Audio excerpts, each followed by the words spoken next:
안녕하십니까. 신인균의 국방TV 심층 분석 시간입니다.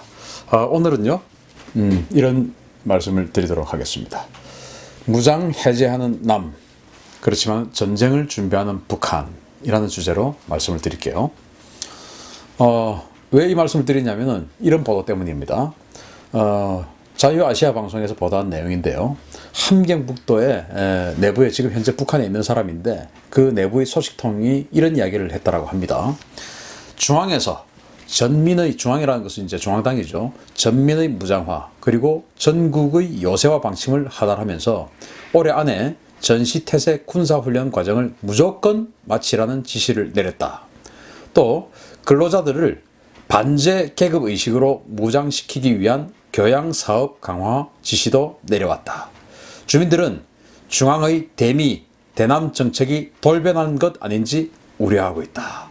라고 함경북도에 지금 살고 있는 한 소식통이 자유아시아 방송하고 이런 인터뷰를 했다라는 겁니다. 자, 아마도 북한 인민들도 지금 이제 우리 문재인 대통령이 평양을 방문했고 또 미국과 여러 가지 지금 관계 개선의 노력을 하고 있다는 걸 알고 있을 겁니다. 그래서 이제 전쟁이 없을 것이구나 라고 생각한다는 것이죠. 그런데 느닷없이 전민의 무장화 그리고 전국토의 요새화 방침을 하달했다. 그래서 다시 전쟁을 하는 것이 아니냐 하고 북한 인민들이 지금 걱정을 하고 있다는 겁니다. 그러면은 지금 미국과 북한이 계속적으로 협상을 하고 있죠. 비핵화 협상을 하고 있는데 그 11월 8일 폼페이오 미국 국무부 장관하고 김영철 부위원장이 아마 미국에서 지금 또 회담을 할 텐데 그때 또 뭐 여러 가지 그 협상을 하겠죠. 그리고 지금 우리 한국의 민화협 관계자들도 금강산에 가서 북한 민화협 관계자들하고 또 회담을 하고 또 북한에서도 지금 우리 한국으로 여러 어떤 그 각계각층의 사람들이 지금 내려와서 다양한 어떤 그 협의 논의들을 하고 있습니다. 남북관계 개선하고 있는 여러 가지 어떤 그 긍정적인 측면인데요. 그런 면을 바로 이렇게 웃고 있는 모습이다. 여기에서는 민족 공조 그리고 대화, 협력, 평화 그리고 비핵화 이런 이야기들을 하고 있죠. 그러나 그들의 가면을 쓴 뒤에 있는 본 모습이 혹시 이런 모습은 아닐까라는 우려를 아니할 수가 없습니다. 바로 거기에서는 아까 보셨듯이 미제를 타도하자, 전 인민을 무장화하자 라는 중앙당의 교시가 내려졌다는 거 아니겠습니까? 그리고 우라늄 생산을 지속하고 있습니다. 지금 미국하고 북한하고 비핵화 협상을 하고 있는 과정인데 그런 상황에서 황해북도 평산에 있는 북한 최대의 우라늄 광산에서 지속적으로 우라늄을 채굴하고 있고 그것을 처리하고 있는 그런 정황이 포착이 되고 있습니다. 그래서 핵 무기의 재료가 되는 주 원료가 되는 우라늄 생산을 지속하고 있는 것이 파기되고 있고요. 그리고 군사력을 전진 배치하고 있습니다. 우리하고는 지금 GP 일부를 철수하고 또 해안포의 포문을 닫기로 하고 여러 가지 어떤 그 군사 긴장 완화 정책을 하고 있는 것 같지만 실제로 그들의 무장은 전진 배치되고 있다라는 것을 제가 좀 이따 말씀드리겠습니다. 또 그 김정은의 신년사 그리고 쭉 그동안 해왔던 것이 핵과 경제의 병진 노선입니다. 핵과 경제를 같이 추진해 나가겠다는 것이 바로 병진이죠. 그런데 이제 올해는 핵은 완성됐으니까 경제에 집중하겠다라는 그런 그 노선으로 지금까지 달려오고 있고 그로 인해서 사실은 비핵화 협상이다, 남북관계 개선이다 이런 이야기가 있는 것이죠. 그러나 최근에 모 인사가 핵 병진 노선으로 다시 회귀할 수 있다라는 그런 말을 했어요. 이거 대단히 도발적인 그런 언사인데 그 이야기도 조금 이따가 말씀드리겠습니다. 그래서 북한이 이러한 본 모습을 놔두고 이런 가면을 쓰고 평화라는 가면을 쓰고 우리에게 접근하고 있는 것이 아니냐라는 우려를 하고 있는 것이죠. 공산주의자들의 3단계 혁명 전략입니다. 이 내용은요, 모택동 그리고 이제 베트남을 공산화한 호치민 그리고 니카라과가 공산화될 때 다 이거하고 똑같은 모택동의 공산화 전략에 따랐어요.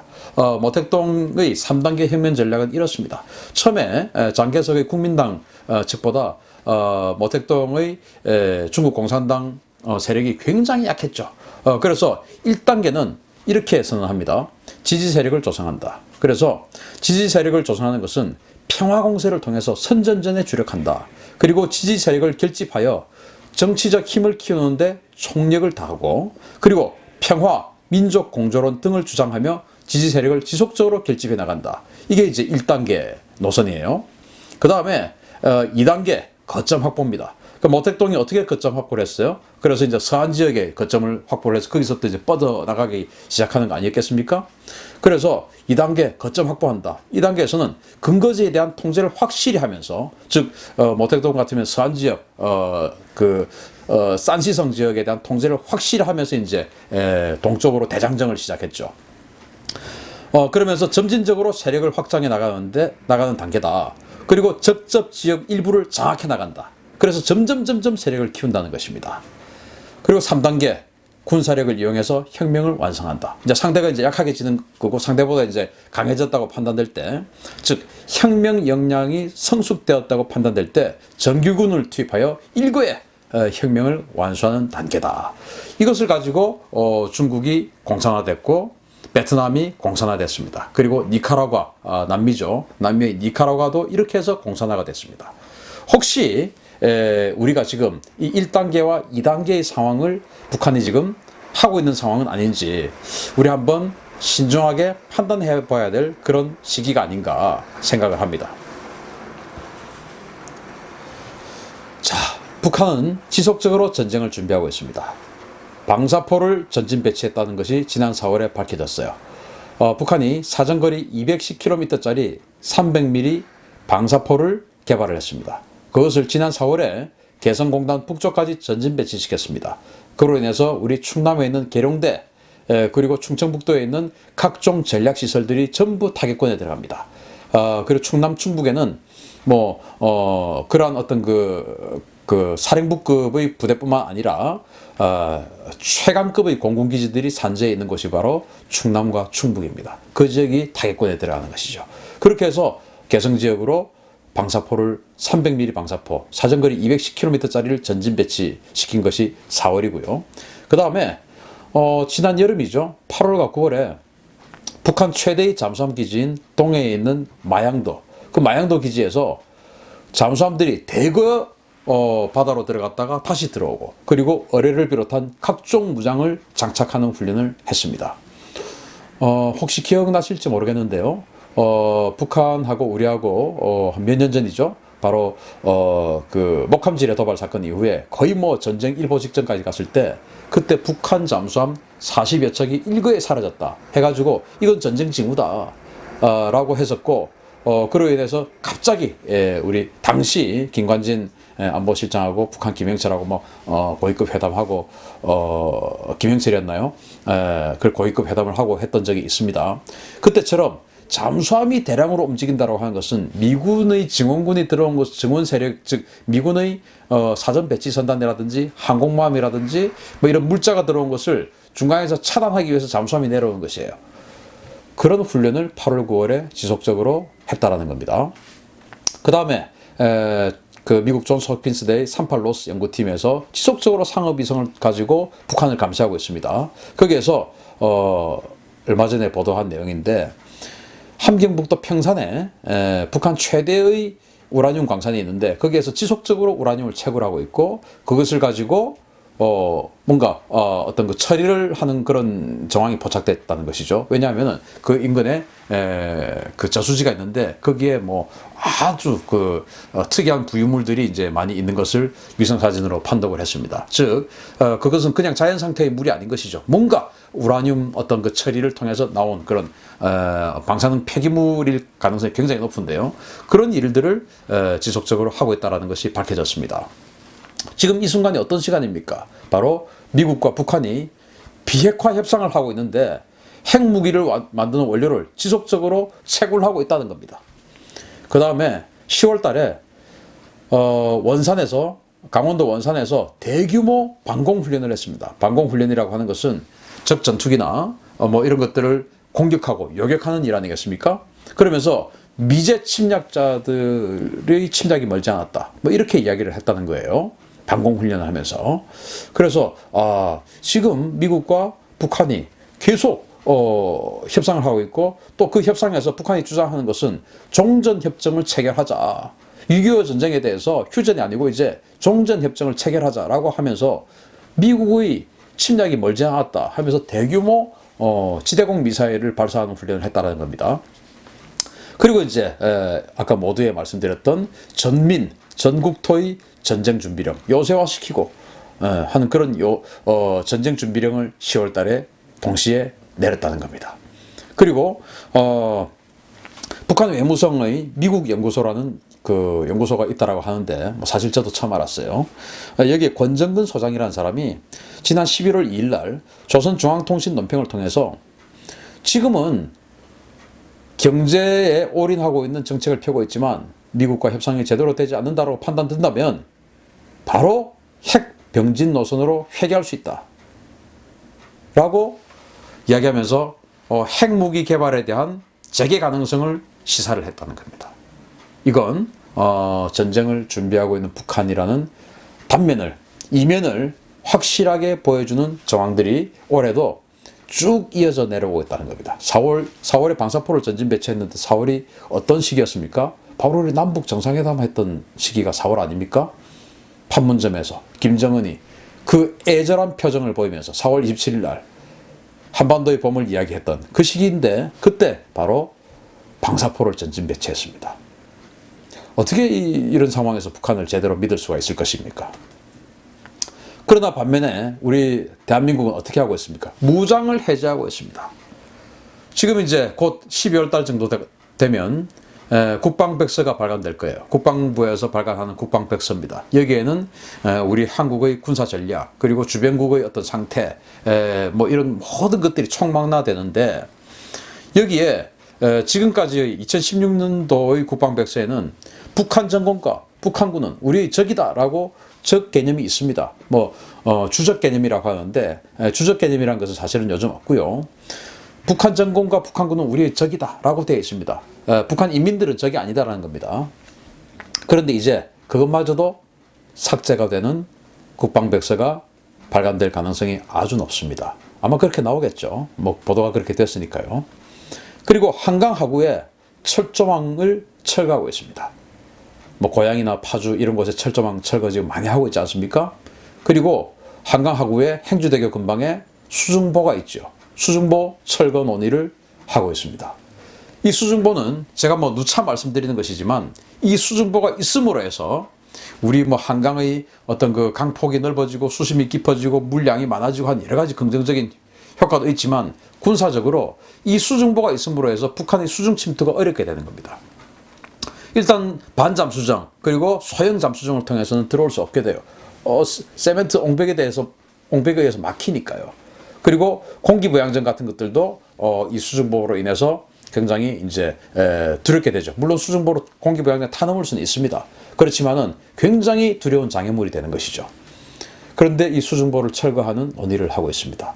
그 수중보 철거 논의와 함께 한강 하구에 남북 공동 수로 조사를 하고 있다는 겁니다. 지금 하고 있죠. 이것은 이게 뭐 어떤 그 긍정적인 그런 명분 다 있겠죠. 그러나 저는 군사적으로만 이야기합니다.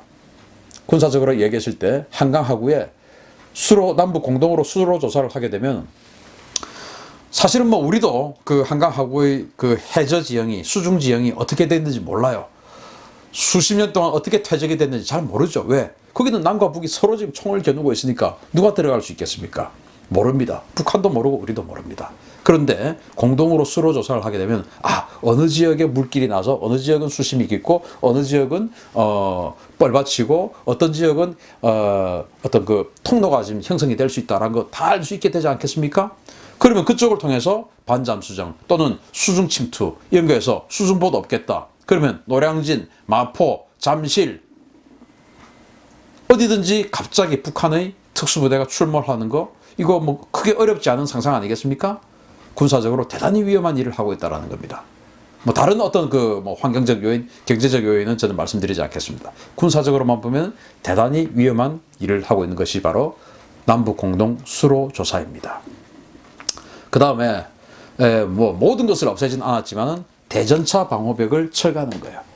물론 여기에다가 요즘 뭐 각종 지자체에서 껍데기를 씌워가지고 뭐 어떤 지자체 홍보 그런 그 간판을 붙여놓고 해서 뭐 되게 흉측하진 않아요. 지금 이 사진에 보이는 것처럼 이렇게 흉측한 대전차 방호벽은 별로 없어요. 여기다 다 뭐 어떤 그 광고판처럼 사용을 하고 있더라고요.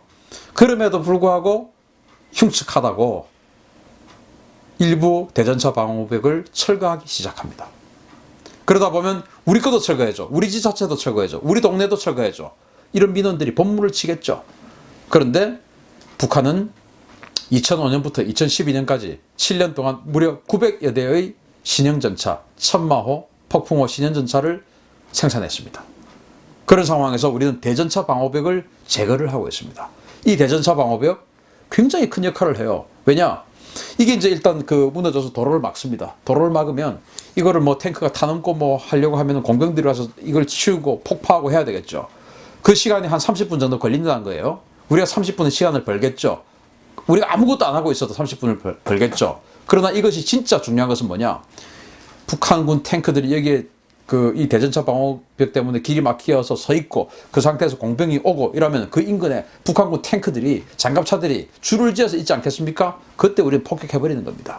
그거 하려고 있는 것이지 30분 시간 지연하고 이거하고는 차원이 다른 전략적 이익이 저기에 숨어 있어요. 저거 치우느라고 그냥 우리 차 막혀서 그냥 도로에 서 있는 것처럼 똑같습니다. 도로에 서 있는 거에다가 그냥 폭격해버리는 거예요. 또 포격을 해버리는 겁니다.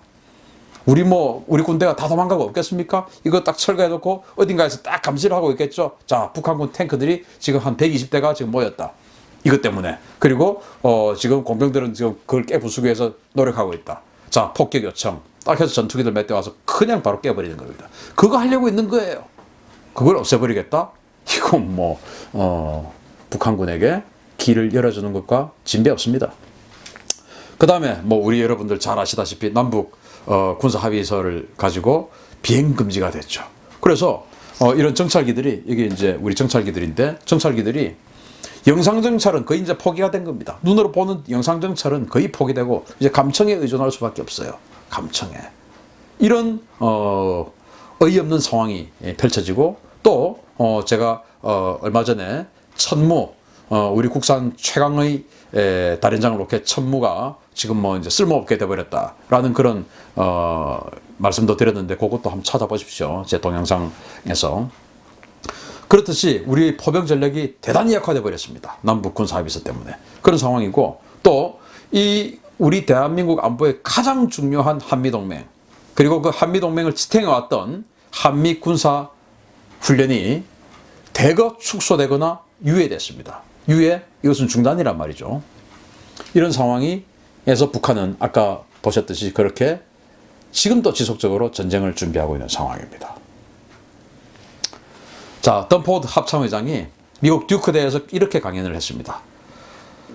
북한과 미국의 협상이 진전이 되면 우리 군사태세는 변화가 있을 것이다. 이게 굉장히 신사적인 말 같은데 너무 무서운 말이에요. 우리 입장에서는. 무슨 말이냐? 군사태세의 변화가 있을 것이다. 즉 주한미군의 지위나 규모나 이런 것들이 변화가 있을 것이다. 어떤 변화냐?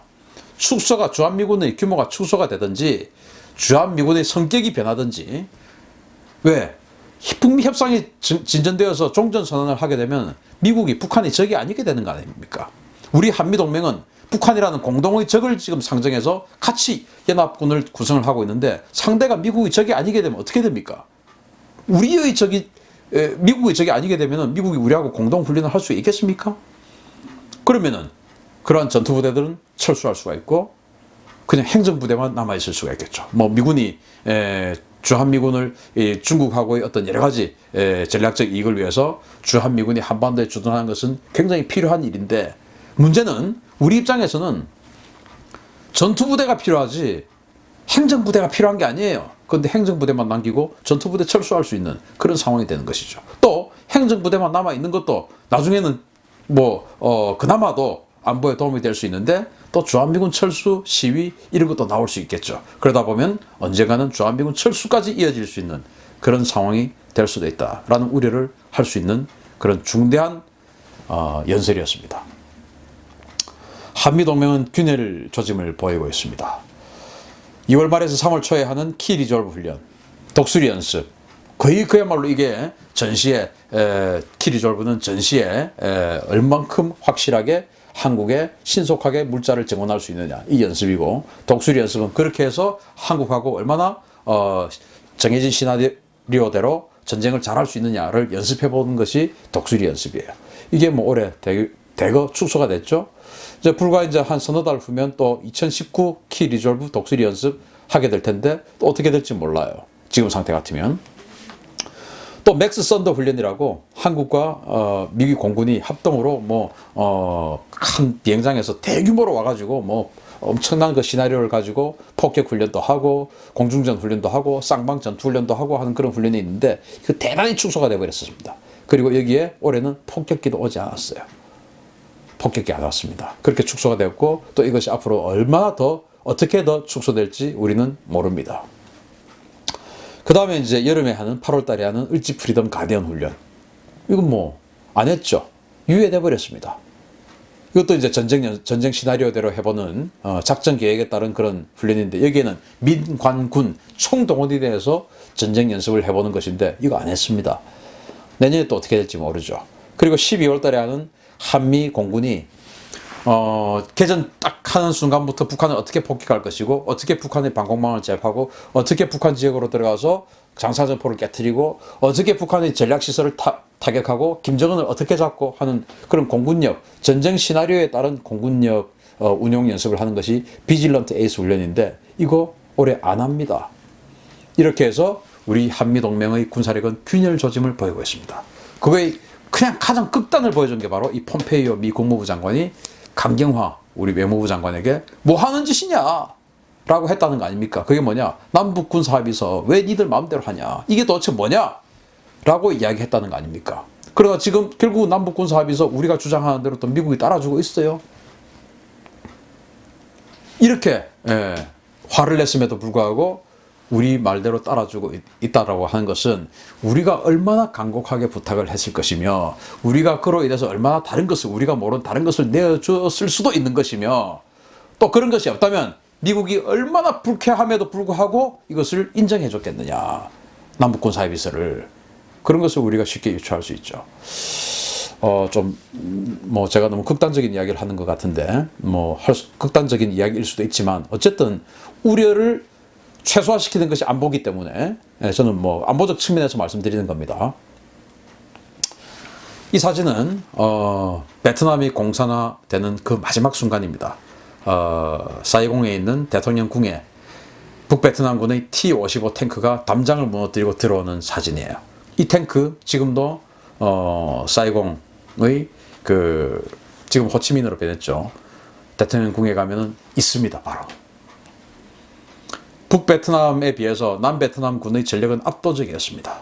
그렇지만 아까 말씀드렸던 그런 공산주의자들의 3대 혁명 전략에 의해서 야금야금 파고들어서 결국 10여 년의 전쟁 끝에 베트남은 너무나도 약해서 상대도 되지 않을 것 같았던 북베트남에게 이렇게 공산화되고 말았습니다.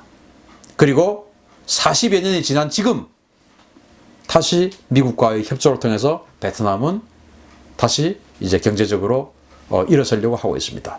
사실은 베트남에게는 수십 년을 잃어버렸던 것이죠. 미국과의 협력을 지속하고 있었다면 아마 지금보다 훨씬 더 경제적으로 풍요로운 나라가 되어 있을 수도 있습니다. 그만큼 한미동맹은 각종 투자를 유치할 수 있는 강력한 담보가 되는 것이고 자국의 안보를 지켜줄 수 있는 강력한 보루입니다. 이런 것들을 우리가 절대 잊어서는 안 되고 오늘의 주제는 북한의 이 앞에서 보이는 이 웃는 모습들이 결코 북한의 전부는 아닐 것이다. 그 뒷면에 이런 면들이 숨어 있다. 그러니까 우리 항상 경계하면서 북한을 바라보자. 그러나 남북관계에서 좋습니다. 해야 됩니다. 그렇지만 이러한 경계를 결코 늦추어서는 안 된다라는 우려를 전달하면서 오늘 심층 분석 마치겠습니다. 감사합니다.